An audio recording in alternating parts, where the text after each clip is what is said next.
La fe que obra por el amor. Porque en Cristo Jesús ni la circuncisión vale algo, ni la incircuncisión, sino la fe que obra por el amor. Gálatas 5:6. Pablo elimina por completo esa confianza en los aspectos externos de la religión, que es la tentación común en todos los tiempos. La circuncisión era algo muy importante para el judío y frecuentemente confiaba en ella, pero Pablo declara que de nada sirve. Es posible que hubiera otros que se alegraran por no ser judíos, pero Pablo declara que su incircuncisión no les servía más que su opuesto. Ciertos asuntos vinculados con la piedad son aspectos externos y con todo son útiles en su lugar apropiado. Ese es el caso especialmente con el bautismo y la cena del Señor, con las reuniones de la congregación, con la lectura de la palabra y con la oración y la alabanza públicas. Esas cosas son apropiadas y provechosas, pero ninguna de ellas debe ser constituida en ninguna medida o grado en el fundamento de nuestra esperanza de salvación, pues este texto arrasa con todas ellas y describe claramente que no valen nada si son constituidas en fundamentos de nuestra confianza. En los días de Lutero, la confianza supersticiosa en las observancias externas se había impuesto sobre la fe en el Evangelio. Las ceremonias se habían multiplicado excesivamente bajo la autoridad del Papa, se decían misas para las almas del purgatorio, y los hombres realmente vendían indulgencias por el pecado a plena luz del día. Cuando Dios levantó a Martín Lutero, quien nació hace 4 siglos, dio un enfático testimonio contra la salvación por medio de formas externas y por medio del poder de la superchería sacerdotal, afirmando que la salvación es sólo por la fe, que la Iglesia entera de Dios es una congregación de sacerdotes y que cada creyente es un sacerdote para Dios. Si Lutero no lo hubiera afirmado, la doctrina habría sido igualmente cierta, pues la distinción entre el clero y los laicos no tiene ninguna base en la Escritura, que llama a los santos cleros de Dios, clérigos de Dios o herencia. También leemos: mas vosotros sois real sacerdocio. Todo individuo que cree en el Señor Jesucristo es ungido para ejercer el sacerdocio cristiano y por tanto no necesita poner su confianza en otro hombre en vista de que el supuesto sacerdote no es en nada superior a cualquier otro individuo. Cada ser humano tiene que rendir cuentas de sí mismo ante Dios. Cada quien tiene que leer y escudriñar las Escrituras por sí mismo y tiene que creer por sí mismo, y cuando recibe la salvación, tiene que ofrecerse a sí mismo como un sacrificio vivo para Dios por Jesucristo, quien es el único sumo sacerdote de nuestra profesión. Eso basta en cuanto al lado negativo del texto, que está lleno de advertencias para esta época ritualista. El testimonio primordial de nuestro gran reformador fue en cuanto a la justificación de un pecador a los ojos de Dios por la fe en Jesucristo y solamente por eso. Lutero pudo haber adoptado apropiadamente esta declaración como su lema: en Cristo Jesús ni la circuncisión vale algo, ni la incircuncisión, sino la fe que obra por el amor. Lutero se encontraba angustiado y perturbado en su mente en el monasterio agustino de Wittenberg.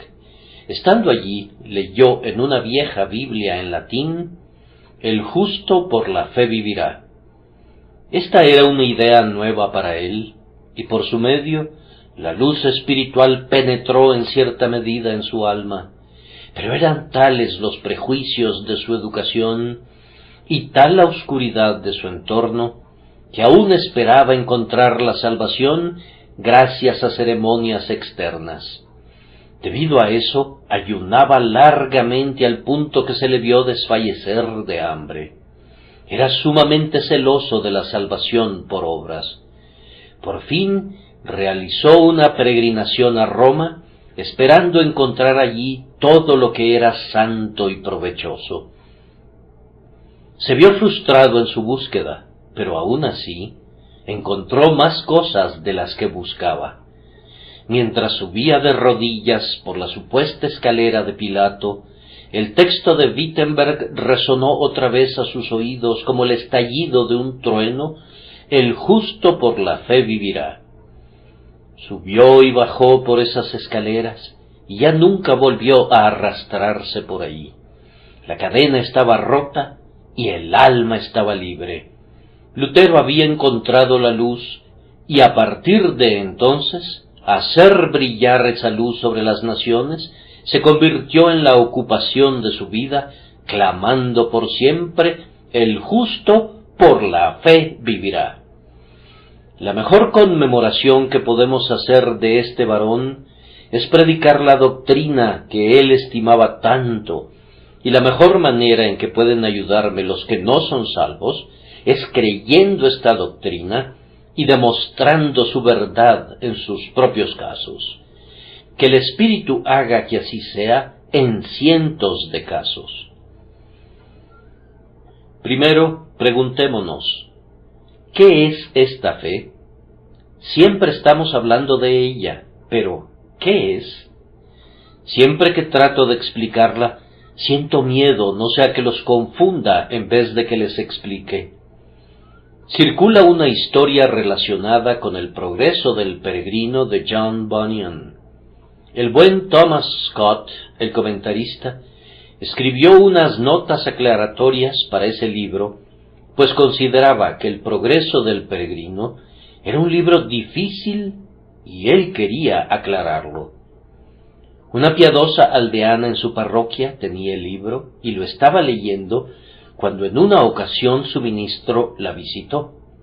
Él le dijo: «Oh, veo que está leyendo El progreso del peregrino de Bunyan. ¿Lo entiende?» Ella respondió bastante inocentemente: «Oh, sí, señor. Yo entiendo muy bien al señor Bunyan, y espero que un día seré capaz de entender las explicaciones suyas». Temo que una vez que haya yo concluido, ustedes digan: «Entiendo lo que es la fe tal como la encuentro en la Biblia, y un día, tal vez, seré capaz de entender la explicación que da el predicador». Advertido de esto, voy a hablar tan claramente como pueda. Y primero debe recordarse que la fe no es una mera aceptación de un credo. Es muy apropiado decir: «Creo en Dios Padre Todopoderoso, Creador del cielo y de la tierra», etc. Pero ustedes pueden repetir todo eso y no ser creyentes en el sentido escritural de ese término. Aunque el credo sea verdadero, pudiera no ser cierto para ustedes. Les daría lo mismo si lo opuesto hubiera sido cierto, pues guardan la verdad como guardarían cualquier papel en un casillero, y así no puede tener ningún efecto sobre ustedes. Es una doctrina muy apropiada, afirman. Es una doctrina muy apropiada. Y así dejan que duerma tranquilamente. No ejerce ninguna influencia en su corazón ni afecta su vida. No vayan a imaginar que profesar un credo ortodoxo es lo mismo que la fe en Cristo. Un credo verdadero es deseable por muchas razones, pero si fuese algo muerto e ineficaz, no puede traer la salvación. La fe es creer la verdad, pero es algo más. Además, la fe no es la mera creencia en que hay un Dios, aunque se deba tener, pues no podemos acercarnos a Dios a menos que creamos que le hay y que es galardonador de los que le buscan. Debemos creer en Dios, que es bueno, bendito, veraz, recto, y por tanto debemos confiar en Él, debemos fiarnos de Él y debemos alabarle. Prescindiendo de lo que Él haga, prescindiendo de lo que Él diga, no se debe sospechar de Dios, sino que se debe creer en Él. Ustedes saben en qué consiste creer en un hombre, ¿no es cierto? ¿Saben en qué consiste en creer a un hombre al punto de seguirle, fiarse de él y aceptar su consejo? La fe cree en Dios de esa misma manera. No sólo cree que es, sino que encuentra reposo en su carácter, en su Hijo, en su promesa, en su pacto, en su palabra y en todo lo relacionado con él. Fe confía vívida y amorosamente en su Dios en cuanto a todo. Hemos de creer especialmente en lo que Dios ha revelado en la Escritura, que es verdadera y ciertamente un seguro e infalible testimonio que ha de ser recibido sin cuestionamientos.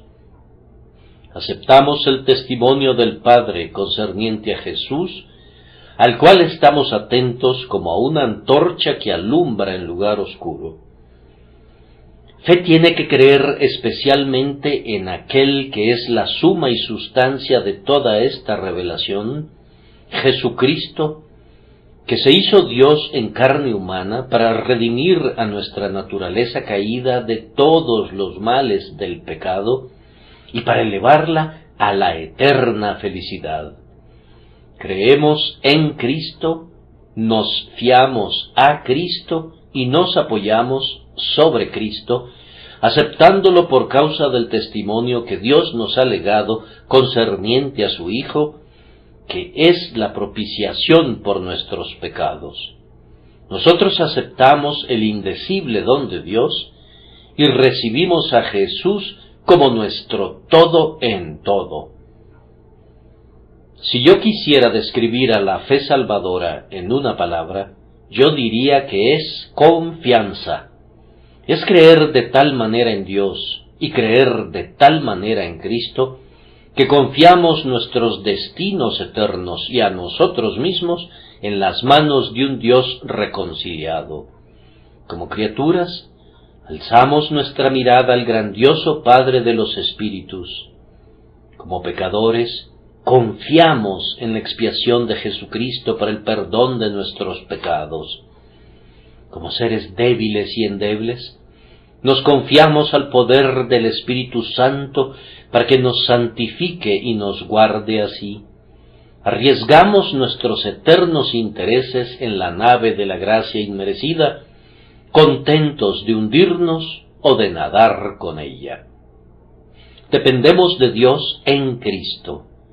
La palabra empleada para exponer la fe en las Escrituras algunas veces significa apoyarse.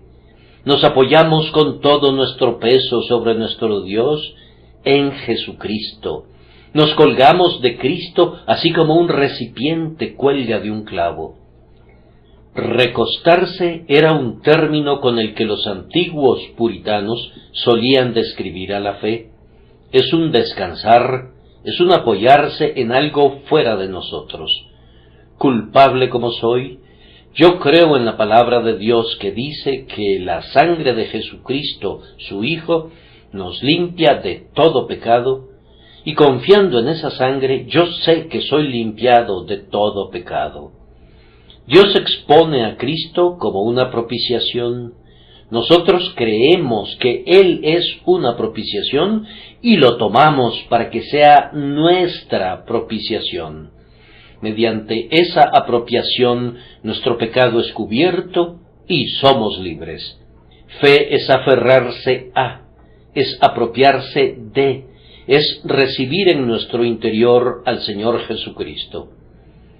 Algunas veces yo lo ilustro con aquel pasaje de Pablo donde él dice: cerca de ti está la palabra, en tu boca. Cuando un trozo de alimento está en tu boca, si desearas poseerlo como para no perderlo nunca, ¿qué es lo mejor que puedes hacer? Tragarlo. hacer que se introduzca dentro de nosotros. Ahora, de acuerdo al apóstol, la palabra que predicamos está en tu boca. Entonces, permite que se adentre en tu corazón y verás que es cierto que con el corazón se cree para justicia, pero con la boca se confiesa para salvación. Esta es la fe que salva al alma. En segundo lugar, vamos a considerar por qué la fe es seleccionada como el camino de salvación. Quisiera recordarles que si no pudiéramos responder esta pregunta, no importaría, pues ya que el Señor ha designado a la fe como el camino de gracia, no nos corresponde disputar su elección. Los mendigos no deben elegir. Confiemos, si así lo ordena el Señor. Pero nosotros podemos responder esta pregunta en cierta medida. Primero, es claro que ningún otro camino es posible. No es posible que seamos salvados por nuestros propios méritos, pues ya hemos quebrantado la ley, y la obediencia futura, estando todavía pendiente de cumplirse, no puede compensar las fallas pasadas. Aunque mis lágrimas pudiesen fluir ininterrumpidamente, aunque mi celo no conociera ningún descanso, nada de eso podría expiar el pecado. Tú tienes que salvar, y sólo tú. El camino de las buenas obras está bloqueado por nuestros pecados pasados, y con toda seguridad experimentará bloqueos adicionales por pecados futuros. Por tanto, tenemos que regocijarnos porque Dios nos ha recomendado el camino abierto de la fe. Dios ha escogido el camino de la fe para que la salvación sea por gracia. Si tuviéramos que hacer algo para salvarnos a nosotros mismos, con toda seguridad le imputaríamos una cierta medida de virtud a nuestras propias acciones, o a nuestros sentimientos, o a nuestras oraciones, o a nuestras mercedes, y así le restaríamos valor a la pura gracia de Dios. Pero la salvación viene de Dios como un favor puro, como un acto de generosidad y benevolencia inmerecidas, y por tanto, el Señor sólo la pondrá en la mano de la fe, puesto que la fe no se arroga a nada. Fe, de hecho, descarta toda idea de mérito, y por tanto el Señor de gracia decide colocar el tesoro de su amor en manos de la fe. Además, es por fe para que no haya ninguna jactancia, pues si la salvación fuera por nuestros actos o sentimientos, con toda seguridad nos jactaríamos. Pero si es por fe, nuestro yo no puede gloriarse. ¿Dónde, pues, está la jactancia? Queda excluida. ¿Por cuál ley? ¿Por la de las obras? No, sino por la ley de la fe. Fe es humilde y atribuye toda la alabanza a Dios. Fe es veraz y confiesa su obligación para con la gracia soberana de Dios.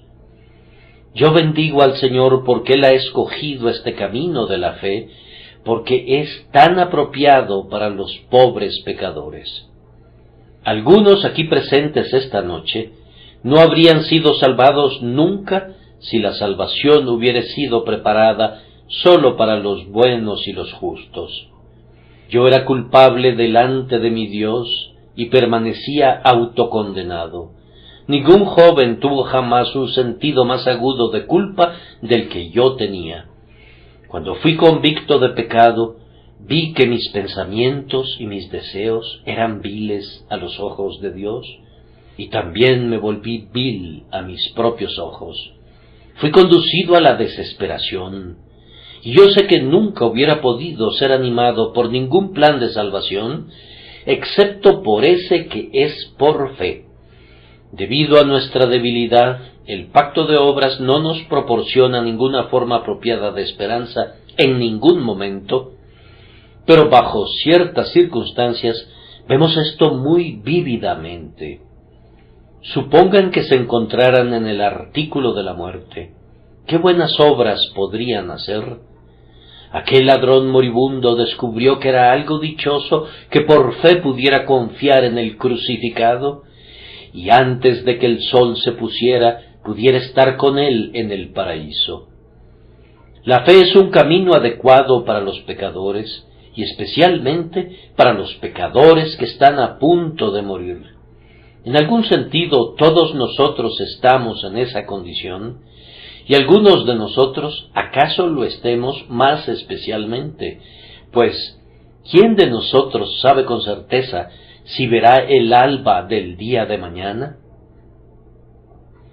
Yo bendigo otra vez a Dios porque el camino de salvación es por fe, porque es un camino abierto al más ignorante. Cuán excelente teología recibimos en estos días, que es catalogada como pensamiento profundo. Los hombres se sumergen muy profundamente en sus temas y remueven de tal manera el lodo en el fondo que no puedes verlos y ni ellos mismos pueden verse. Yo percibo que ni los propios maestros de una cierta escuela saben de lo que están hablando. Ahora bien, si la salvación se aprendiera únicamente leyendo folios gigantescos, ¿qué sería de las multitudes de pobres almas en Bow y en Bethnal Green y Seven Dials? Si el Evangelio hubiera consistido en acumular aprendizaje, ¿cómo podrían ser salvos los que son sin letras? Pero ahora podemos ir a cada uno de ellos y decirles: Jesús murió. Hay vida en una mirada al crucificado. Hay vida en este instante para ti. Por poco que puedas saber, tú sabes que has pecado. Has de saber entonces que Jesús vino para quitar el pecado y que todo aquel que en él crea es perdonado inmediatamente y entra en la vida eterna. Este breve y bendito evangelio es apropiado para todos los casos, desde príncipes a campesinos, y no nos sorprende que la fe fuera seleccionada como el camino de la salvación. Pero ahora, en tercer lugar, esta noche quiero extenderme hablando sobre otra pregunta. ¿Cómo opera la fe? Pues según nuestro texto es una fe que obra por el amor. La única fe que salva al alma es una fe viva, operante, amorosa. No puedo decirles qué cosas tan duras he oído acerca de esta doctrina de la salvación por fe. Dicen que es inmoral. He oído que lo dicen personas inmorales y ellas lo saben muy bien. Dicen que conduce al pecado, y pienso que quienes lo dicen se complacerían con ella por esa misma razón si creyeran en su propia declaración. Yo nunca he oído a un santo acusar a la fe de conducirlo al pecado. No conozco a nadie que vaya en pos de Dios y que viva cerca de él, que tenga temor de que la fe en Dios lo tiente a transgredir. El hecho es que la fe no hace nada de ese tipo. Su acción es exactamente lo contrario, de manera sumamente clara. Como la esposa prudente en los proverbios, la fe le da bien al hombre y no mal todos los días de su vida. Primero, toca el móvil principal de nuestra naturaleza, generando amor dentro del alma. ¿Qué se necesita ahora para las clases degradadas de Londres? ¿Regulaciones sanitarias? Ciertamente, si no se les permitiera que quedaran como letra muerta por falta de alguien que las implemente. ¿Nuevas casas? Definitivamente, entre más, mejor. ¿Rentas más bajas? Seguramente, pues nadie tiene el derecho de obtener una renta excesiva por habitaciones insalubres. ¿Más altos salarios? Ciertamente, a todos nosotros nos vendría bien un mayor salario. Muchas otras cosas son necesarias. Mientras aquellos palacios de la Ginebra permanezcan en las esquinas de las calles, no se logrará mucho progreso en mejorar a las masas. Y yo supongo que las cantinas siempre florecerán mientras permanezca el gusto por la bebida. Supongan que esos expendios autorizados de veneno fueran clausurados. ¿Bastaría con eso? No lo creo. Hay hombres y mujeres en Londres, y miles de ellos, que aunque fueran ubicados en las casas más limpias y estuvieran a millas de distancia de las cantinas donde se vende la ginebra, todavía beberían y todavía convertirían sus hogares en pocilgas. ¿Qué se necesita? Oh, si pudieras hacer de ellos unos cristianos. Supongan que pudieran nacer de nuevo. Supongan que pudieran ser conducidos a amar las cosas que ahora odian y a odiar las cosas que ahora aman. Nuevos corazones y espíritus rectos son la necesidad de los parias de Londres. ¿Cómo pueden producirse esas cosas? En la mano de Dios, el Espíritu Santo. Eso es exactamente lo que la fe obra en el corazón. Aquí tenemos un reloj. Necesita una limpieza. Sí, límpialo. Ahora no funciona. Necesita un nuevo cristal. Bien, ponle un nuevo cristal. Sigue sin funcionar. Necesita nuevas manecillas. Consigue nuevas manecillas, por supuesto. Aún así no funciona. ¿Qué es lo que tiene? El relojero dice que necesita un resorte principal. Allí está el origen del mal. Nada puede estar bien hasta que eso sea rectificado. Pon a funcionar todos los mecanismos, pero no olvides que el resorte principal es la parte primordial del asunto. Fe le suministra al alma un poderoso móvil de acción. Le dice al hombre: tú eres perdonado por medio de la sangre de Cristo que murió por ti. ¿Qué sientes en cuanto a él? El hombre responde: yo amo al Señor por redimirme. Amando a Jesús, el hombre tiene ahora dentro de su alma la simiente de todo bien. Se convertirá en un ser más santo y mejor, pues ha comenzado a amar, y el amor engendra la santidad. ¿Hay algún servicio en el mundo como el servicio del amor? Tienes un sirviente en tu casa que es lisonjero y servil, pero si fueras a reducir su salario, te mostraría el lado áspero de su lengua y buscaría otro empleo. No esperas de él nada más que eso, y si lo hicieras, no lo obtendrías. Cuán diferente era un viejo sirviente del que me he enterado, quien, cuando su amo perdió su posición en el mundo, se contentaba con media paga, y cuando, con mucha aflicción, se le dijo que tenía que irse, pues su amo no podía proporcionarle ni la ropa, hizo que sus viejos vestidos le duraran, pues no quería abandonar a su amo en su ancianidad. Más bien hubiera querido ganar el pan para su viejo amo que tener que dejarle. Era un siervo apegado que valía su peso en oro. Hay pocos sirvientes como él en estos días, pues no hay tales amos como aquel. Este tipo de servicio no puede ser comprado, pero su precio está por encima de los rubíes. Cuando el Señor nos conduce a creer en Jesús, nos convertimos a partir de entonces en sus siervos amorosos y le servimos no por la recompensa, sino por gratitud. Para nosotros ya no se trata de tanta cantidad de trabajo por determinado sueldo. No tememos la amenaza del infierno por la desobediencia, ni miramos al cielo como algo ganado por obras. No, nuestra salvación es un don gratuito. La recibimos por medio del infinito amor y de la suprema compasión, y por tanto nosotros devolvemos el más cálido afecto de nuestro corazón. Nuestro corazón se aferra a ese amado costado que fue abierto por nosotros. Sentimos un tierno amor por esos amados pies atravesados. Podríamos besarlos cada día. Esas benditas manos del crucificado. A su contacto somos fortalecidos, honrados, consolados. Jesús es todo él codiciable para nosotros.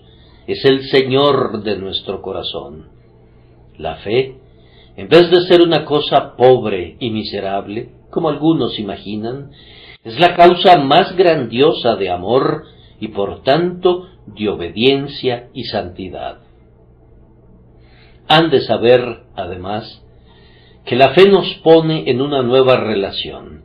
Estamos obligados por naturaleza a ser los siervos de Dios, pero la fe susurra a nuestro oído: di, Padre nuestro, y cuando el corazón ha recibido el espíritu de adopción, el aspecto de servicio se modifica enteramente. El servicio mercenario es sustituido por la obediencia amorosa y nuestro espíritu es transformado. Convertirse en un heredero de Dios y en un coheredero con Jesús es sublimar el trabajo y convertirlo en un deleite, es trabajar en comunión con Dios. La ley no es un grillete para un hijo de Dios, es su deleite. La fe erradica del alma esa forma de egoísmo que anteriormente parecía necesaria. Así que tú esperas ser salvado por lo que haces, ¿no es cierto? ¿Puedo preguntarte, amigo, a quién estás sirviendo en todo eso? Yo te lo diré, te estás sirviendo a ti mismo. Todo lo que haces es ganar felicidad para ti mismo. ¿Cómo entonces estás sirviendo a Dios? Estás viviendo una vida egoísta, aunque esté teñida con el color de la espiritualidad. Lo que es realizado por ti, en el caso de la religión, no tiene otro objetivo sino que tú seas salvado y que vayas al cielo. Toda tu obra más celosa es para el yo. Supón que yo te dijera: yo sé que soy salvo, yo sé que Jesús ha quitado mi pecado, yo sé que no permitirá que perezca. Vamos, entonces en mi caso hay espacio para el servicio del Señor por lo que Él ha hecho por mí. Ahora no tengo que salvarme a mí mismo, sino que tengo que servir a Cristo. La gratitud es la motivación del Evangelio y la virtud abnegada es posible bajo su poder, pero no sobre la base del servicio legal. Me parece que la pura virtud es una completa imposibilidad mientras un hombre no sea salvado, porque siempre tiene que participar de la visión rastrera y ruin del beneficio propio por lo que está haciendo. Una vez que la gran transacción se lleva a cabo y tú eres salvado, entonces eres alzado a una esfera más noble y dices, entonces, ¿por qué, oh bendito Jesucristo, no habría de amarte más? No por la esperanza de ganar el cielo, ni por escapar del infierno, no con la esperanza de ganar algo, ni en busca de una recompensa, pero como tú me has amado, oh siempre amante Señor, así quisiera amarte, amadísimo Señor, y en tu loa cantaré, solo porque tú eres mi Dios y mi eterno Rey. Por esto la fe inspira una motivación mayor que la ley puede sugerir. Fe genera pronto el amor por el hombre, pues si el Señor Jesús te ha salvado, hermano mío, pronto desearás que otros sean salvados también. Tú has gustado de esta miel, y la dulzura sobre tu propia lengua te constriñe a invitar a otros al festín. Aquel que ha sido introducido a la libertad de la gracia inmerecida, quisiera, si pudiera, liberar a todo pecador cautivo. Cuando está bien ejercitada, la fe significa armonía con Dios. Crea un acuerdo con la voluntad divina, de manera que nos agrada todo lo que agrada a Dios. Si el Señor sentara al creyente sobre un muladar junto a Job, todavía bendeciría su nombre. Fe está de acuerdo con el precepto divino y desea obedecerlo, y con la doctrina divina que desea conocer y publicar. Sí, fe dice de todo lo que es de Dios, es el Señor que mande, enseñe o haga lo que bien le pareciere. Les he mostrado que la fe no es el nimio principio que sus detractores describen como solo cree, o que supieran en qué consiste solo creer. Es la liberación de la mente de sus cadenas, es el amanecer del propio día del cielo, él solo cree, es una lucha vitalicia. Esta es la obra de Dios, que creáis en el que Él ha enviado. Hermanos, yo creo que una fe humilde y perseverante en Dios es una de las formas más excelsas de adoración que suba jamás al trono de Dios. Aunque los querubines y los serafines saludan al Señor con sus Santo, Santo, Santo, aunque todo el ejército de seres resplandecientes rodeen el trono con perpetuos aleluyas, no hay una reverencia más ferviente dada a Dios que cuando un pobre pecador, negro como la noche, clama con fe: lávame y seré más blanco que la nieve. Creer en el perdón del pecado es una maravillosa adoración de la misericordia y del poder de Dios. Creer en una providencia constante es una dulce manera de adoración a Dios en su poder y bondad. Cuando un pobre labrador en su casucha, necesitado de pan para sus hijos, se arrodilla y clama: Señor, está escrito, se te dará tu pan y tus aguas serán seguras, yo creo en tu palabra y por tanto miro a ti en mi necesidad, rinde un homenaje a la verdad y a la fidelidad de Dios que ni el mismo Gabriel podría rendir, pues nunca conoció el aguijón del hambre. Creer que Dios nos guardará hasta el fin y que nos llevará a su gloria es más honroso para Dios que todos los himnos de los glorificados. Cuando confiamos en su promesa, desde nosotros, moribundos hijos de la tierra, sube al cielo un incienso de un olor fragante, aceptable a Dios por Jesucristo. Pienso que también hay esto acerca de la fe, que tiene un poder maravilloso sobre Dios. ¿Me pides que me retracte de esa expresión? No lo haré. La voy a explicar. Fe vence al Altísimo en su trono. La fe de un ser inferior puede conquistar a un ser superior. Me explico. Hace algunos años, yo me paseaba una noche en el jardín cuando vi a un perro extraviado del que ya me habían dicho que tenía el hábito de visitar mis terrenos, pero que no le ayudaba en lo más mínimo al jardinero y por tanto que sus atenciones no eran deseables. Mientras caminaba meditando en mi sermón un sábado por la noche, vi a aquel perro activamente ocupado en hacer destrozos. Le arrojé mi bastón y le grité que se largara. ¿Pero qué creen que hizo? En vez de gruñirme o de salir corriendo aullando, me miró muy amigablemente, recogió mi bastón con su hocico y me lo trajo y luego, moviendo su cola, puso el bastón a mis pies. Yo tenía lágrimas en mis ojos. El perro me había conquistado. Dije: eres un buen perro, eres un buen perro. Después de esto puedes venir aquí cuando quieras. ¿Por qué me había conquistado el perro? Porque tuvo confianza en mí y no quiso creer que yo podría hacerle algún daño. Pero volviendo a cosas más sublimes, el Señor mismo no puede resistirse a la humilde confianza. ¿No ven cómo un pecador lleva, por así decirlo, la vara de la justicia al Señor y clama: si tú me golpeas, yo lo merezco, yo me someto a ti? El grandioso Dios no puede desdeñar a un corazón confiado. Eso es imposible. No sería Dios si pudiera echar fuera al alma que incuestionablemente confía en Él. Entonces, este es el poder de la fe. Y no me sorprende que el Señor la haya elegido, pues la fe es algo sumamente agradable para Dios. Oh, que todos ustedes confiaran en Él. Dios alza su espada contra ustedes, entonces corran a sus brazos. Él los amenaza, entonces sujétense a su promesa. Él los persigue, entonces acudan presurosos a su amado Hijo. Confíen al pie de la cruz en su plena expiación y tienen que ser salvos. Ahora voy a concluir de una manera apropiada a esta conmemoración de Lutero.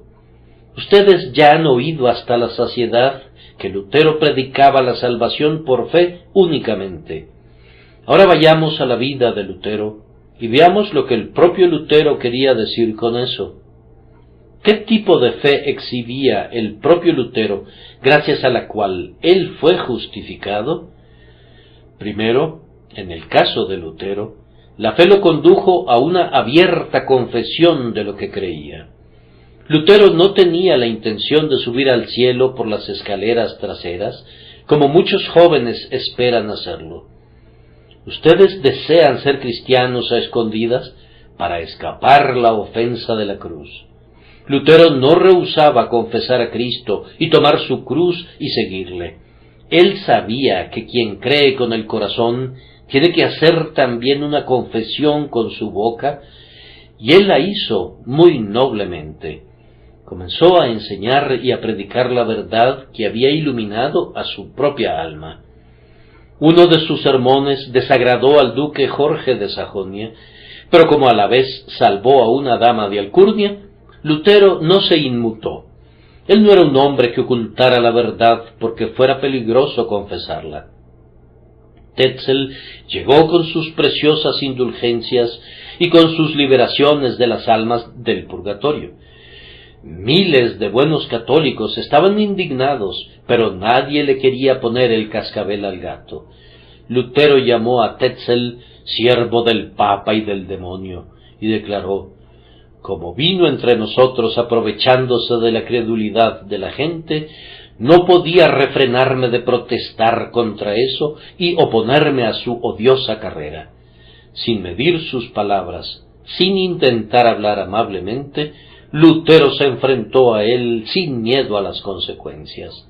Él creía en las bendiciones de la gracia sin dinero y sin precio, y no ocultaba sus convicciones.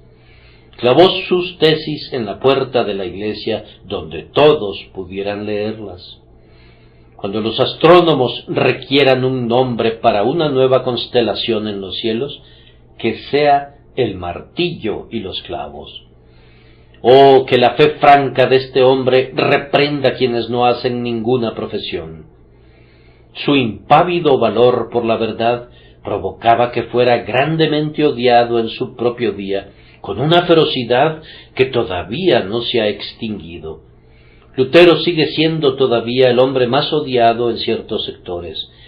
De eso son testigos los viles opúsculos que se han producido durante la última quincena, para desgracia de la prensa que contaminan. No puedo decir nada mejor ni nada peor de esos opúsculos, sino que son dignos de la causa en cuyo interés son publicados. Si se menciona el nombre de Lutero, los esclavos de Roma crujen sus dientes. Esta intensa animadversión demuestra el poder de Lutero.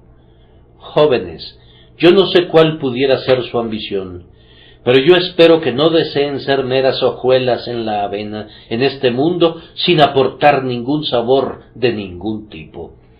Mi ambición no va en esa línea.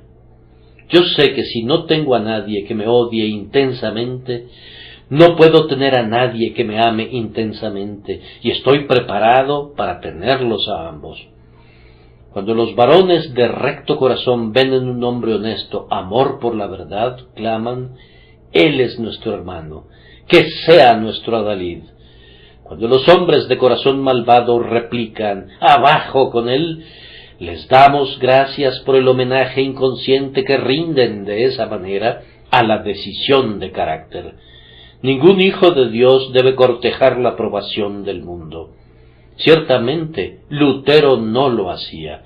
Él agradaba a Dios y eso le bastaba. Su fe era también de este tipo, que lo impulsaba a una ferviente reverencia por lo que creía que decía la Escritura. Lamento que no siempre fuera sabio en su juicio sobre lo que la Biblia contiene. Con todo, para él la Escritura era la corte de apelaciones definitiva. Si alguien hubiera convencido a Lutero de algún error en cuanto a ese libro, de buena gana se habría retractado. Pero ese no era el plan de ellos. Simplemente decían: es un hereje, condénenlo o hagan que se retracte. A esto no se dio nunca ni por un instante. ¡Ay! En esta época, cantidades de hombres se están proponiendo como sus propios escritores inspirados. Me han dicho que todo hombre que es su propio abogado tiene a un necio por cliente. Yo estoy inclinado a pensar que, cuando algún hombre se propone como su propio salvador y su propia revelación, ocurre mucho de lo mismo. Esa altiva idea está en el aire en este momento presente. Cada individuo está elaborando su propia Biblia. No sucedía así con Lutero. Él amaba al libro sagrado, luchaba con su ayuda, era su hacha de combate y su arma de guerra. Un texto de la Escritura encendía su alma, pero rechazaba las palabras de la tradición. No cedería ante Melanchthon, o Zwinglio, o Calvino, o quien quiera que fuese, prescindiendo de cuán letrado o pío. Llevaba su propia fe personal a la Escritura y seguía la palabra del Señor de acuerdo a la luz que poseía. Que haya muchos luteros en este lugar. Lo siguiente que noto era la intensa actividad de su fe. Lutero no creía en que Dios hiciera la obra que a él le correspondía, de manera que le permitiera permanecer ocioso. Nada de eso. Un discípulo le dijo una vez a Mahoma: «Voy a soltar mi camello y voy a confiar en la providencia». «No», respondió Mahoma, «confía en la providencia, pero amarra cuidadosamente a tu camello». Esto se asemeja al precepto puritano de Oliver Cromwell: «Confía en Dios, pero mantén tu pólvora seca». Lutero creía más que nadie en mantener su pólvora seca. ¿Cómo trabajaba? Con la pluma, con la boca, con la mano. Desbordaba energía casi más allá de lo creíble. Parecía un hombre de muchas manos. Hacía obras que hubieran agotado las fuerzas de cientos de hombres más pequeños. Trabajaba como si todo dependiera de su propia actividad, y luego se apoyaba en Dios en santa confianza, como si no hubiera hecho nada. Este es el tipo de fe que salva a un hombre, tanto en esta vida como en la vida venidera. Además, la fe de Lutero abundaba en oración. ¿Qué suplicaciones eran las suyas? Quienes las oían nos cuentan de sus lágrimas, de sus luchas, de sus santos argumentos. Entraba en su aposento con el corazón afligido y permanecía allí 1 hora o 2, y luego salía cantando: «¡He vencido! ¡He vencido!». «Ah», dijo un día, «tengo tanto que hacer hoy que no podría realizarlo sin dedicar al menos 3 horas a la oración». Yo pensé que diría: «No puedo permitirme asignar ni siquiera 1/4 de hora a la oración». Más bien aumentaba su oración conforme aumentaba su labor. Esta es la fe que salva, una fe que se aferra a Dios y que prevalece con Él en suplicación privada. La suya fue una fe que le liberó enteramente del miedo del hombre.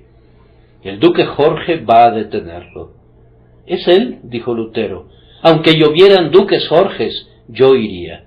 Se le exhorta para que no vaya a Worms, pues correría peligro. Aunque hubiera tantos demonios en Worms como había tejas sobre los techos de las casas, iría allí. Y allí se dirigió, como todos ustedes saben, actuando virilmente por el Evangelio y por su Dios.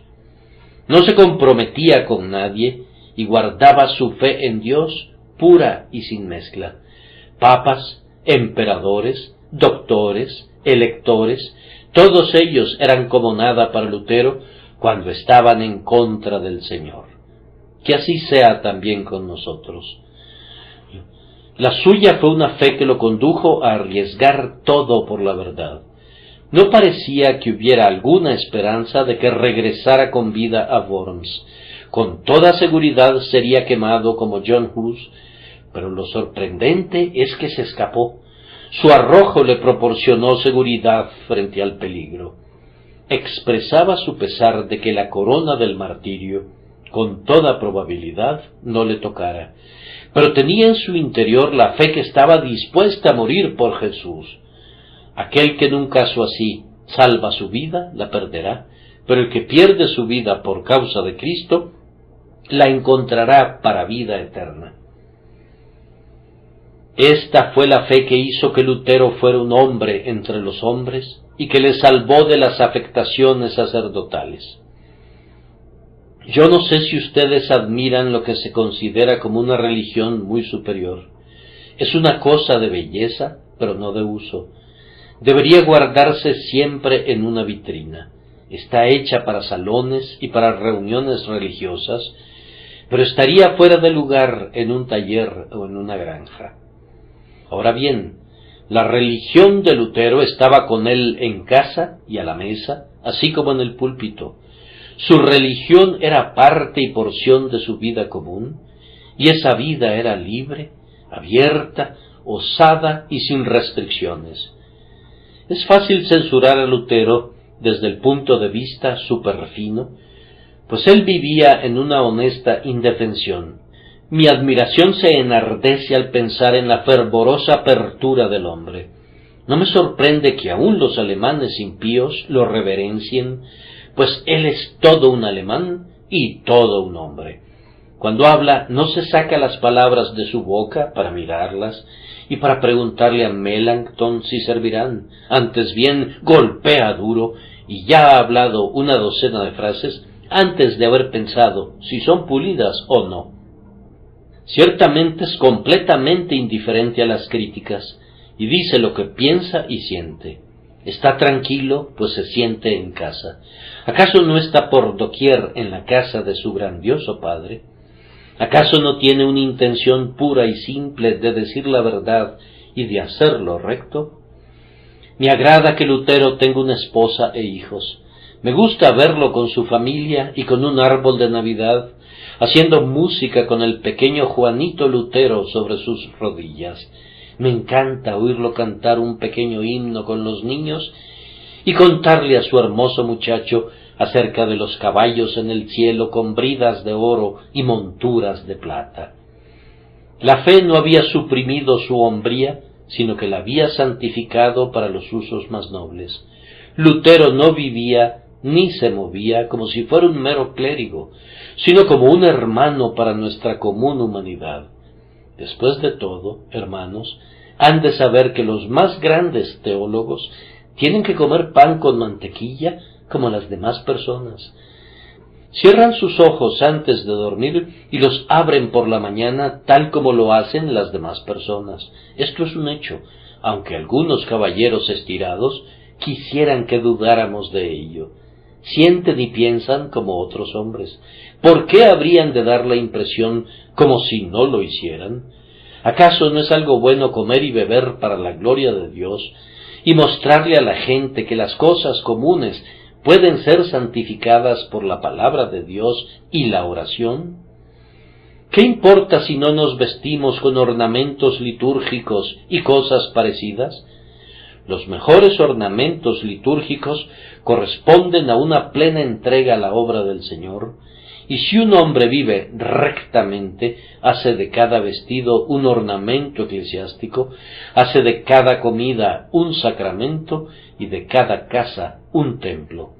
Todas nuestras horas son canónicas, pues todos nuestros días son santos, cada aliento es incienso y cada pulso es música para el Altísimo.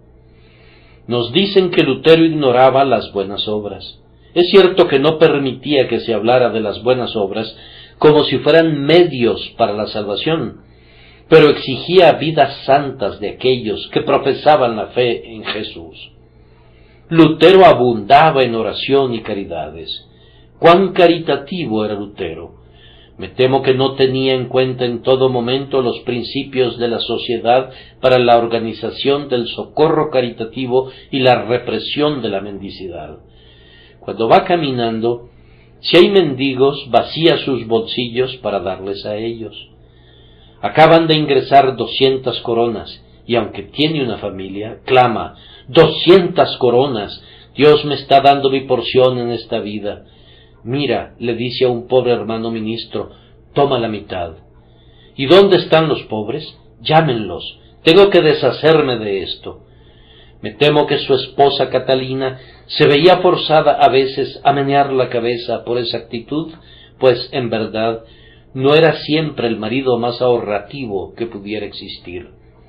En caridades era insuperable y en todos los deberes de la vida excedía el nivel de su época. Como todas las demás personas, tenía sus fallas, pero como sus enemigos tocan ese tema hasta el cansancio y van mucho más allá de la verdad, no necesito detenerme en sus fallas. Yo desearía que los detractores de Lutero fueran la mitad de buenos de lo que él era. Toda la gloria de su grandiosa carrera sea sólo para el Señor. Por último, la fe de Lutero era una fe que le ayudaba en las luchas de las que poco se habla. Yo supongo que nunca nadie tuvo mayores conflictos de alma que Lutero. Era un hombre de alturas y de honduras. Algunas veces subía al cielo y entonaba sus aleluyas, y luego descendía hasta el abismo con sus misereres. Me temo que aunque era grande y vigoroso, tenía un mal hígado. Fue gravemente afligido en el cuerpo en maneras que no necesito mencionar, y era arrumbado a veces durante meses seguidos, siendo tan torturado y atormentado que anhelaba morir. Sus dolores eran extremos, y nos preguntamos cómo lo soportaba tan bien. Pero siempre, entre los ataques de la enfermedad, Lutero estaba de pie predicando otra vez la palabra de Dios. Esas luchas desesperadas con el demonio le habrían aplastado si no hubiera sido por su fe. El diablo parece haber estado asediándole constantemente, y él estaba asediando constantemente al diablo. En ese tremendo duelo se apoyaba en su Señor y, confiando en la omnipotencia, ponía en huida a Satanás. Jóvenes, yo ruego que un Lutero pueda surgir de sus filas. Cuán alegremente los fieles le darían la bienvenida. Yo, que soy más seguidor de Calvino que de Lutero, y mucho más un seguidor de Jesús que de cualquiera de ellos dos, estaría encantado de ver a otro Lutero sobre esta tierra.